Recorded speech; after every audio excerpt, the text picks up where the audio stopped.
Everyone, आज के परिणीति के एपिसोड में गाइस ये देखने को मिलेगा जिस तरीके से पार्वती पहुंच जाती है बबली के पास। तो बबली को बोलती, वहां तो बबली बहुत ज़्यादा उसका रो रो के हाल बेहाल हो जाता है। तो पार्वती उसको बोलती है कि ये सब क्या है, तू क्यों है। तो बबली ये बोलती है कि मुझे शादी नहीं करनी है, मुझसे बिना पूछे बिना मेरी बात सुने मेरा रोका कर दिया गया है। तो वहाँ आ जाती है परी की मॉम। वैसे परी की मॉम को पार्वती बहुत ज़्यादा समझाने की कोशिश करती है, पर परी की मॉम एक नहीं सुनती है। कहने लगती है कि मुझे अपने से बढ़कर मुझे बबली का ख्याल है, तभी तो मैंने बबली की शादी फिक्स कर दी। तो वैसे पार्वती ये कहती है कि दिलजीत जरा सा भी अच्छा लड़का नहीं है, बबली की तो लाइक बिल्कुल नहीं है, तो ये शादी तो बिल्कुल नहीं होके रहेगी। तो वैसे बबली ये कहती है आज तो मेरा रोक कर दिया, कल मेरी इंगेजमेंट है, मुझे दी शादी नहीं करनी है बहुत ज़्यादा। तो ये पार्वती जब बबली की रिकॉर्डिंग देखती है, वैसे ये कहती है कि ये सब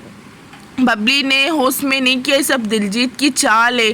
तो ये देखते हैं कि गाइस वैसे तो परी की मॉम पार्वती की एक नहीं सुनती है। वैसे पार्वती वहाँ बोल आती है कि ये शादी तो मैं होने नहीं दूंगी।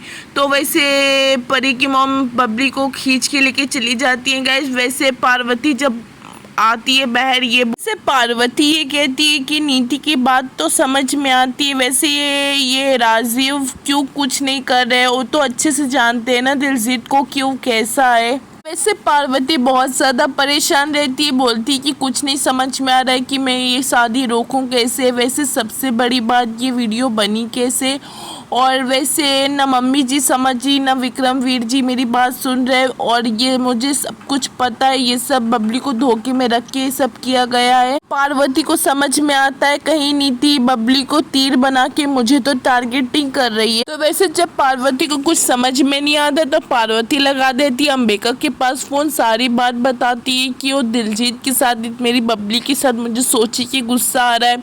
तो वैसे अंबिका ये कहती है कि ये सब बेटा अचानक कैसे हुआ। तो वैसे पार्वती ये बोलती है सब ये नीति की चाल है। वैसे पार्वती ये कहती है कि नहीं, मैं हाथ पे हाथ रख के नहीं बैठ सकती, मैं अपनी बबली की ज़िंदगी ख़राब होने नहीं दूंगी। तो वैसे नीति के पास आती है, कस कस के बोलने लगती है कि दिलजीत सब ग्रुप के लोग, वैसे बेबे नीति दिलजीत संजू की मॉम सब बैठे रहते हैं। वैसे दिलजीत बोलते हैं तो पार्वती की आवाज़ है। तो वैसे नीति ये कहती है पार्वती की आवाज़ नहीं, ये परी की आवाज़ है, दर्द दुख की मारी। वैसे तो नीति ये सब सुन के भी इग्नोर करती है आवाज़। पार्वती नीचे चिल्लाती रहती है। नीति नीचे आती है, बोलती है कि तुम इतने गुस्से में क्यों हो, क्या हुआ। तो वैसे पार्वती ये कहती है कि मैं यहाँ बबली और दिलजीत का रिश्ता रोकने आई हूँ।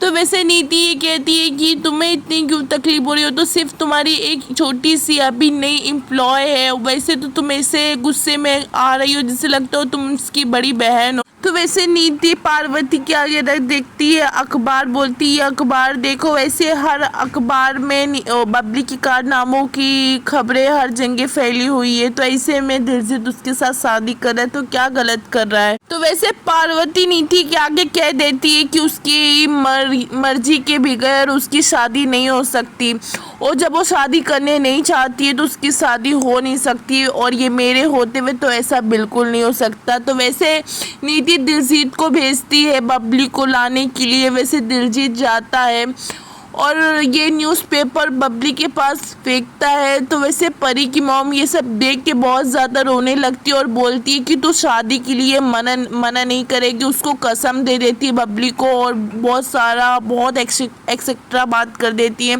तो वैसे बबली आती है, पार्वती बबली से जब पूछती है कि तू ये शादी के लिए हाँ नहीं है ना तेरी, तो वैसे बबली ये कहती है कि मुझे ये शादी करनी है। सबके प्रेशर में बबली हाँ ये कह देती, पार्वती वहाँ खड़ी की खड़ी रह जाती। देखते हैं कि गाइस अब आगे पार्वती बबली और दिलजीत की शादी कैसे रोकती है, देखते हैं कि क्या होता है। अभी तो यहीं तक की वीडियो है, आपको पसंद आई हो तो ये चैनल को लाइक शेयर एंड सब्सक्राइब कीजिए। Okay bye.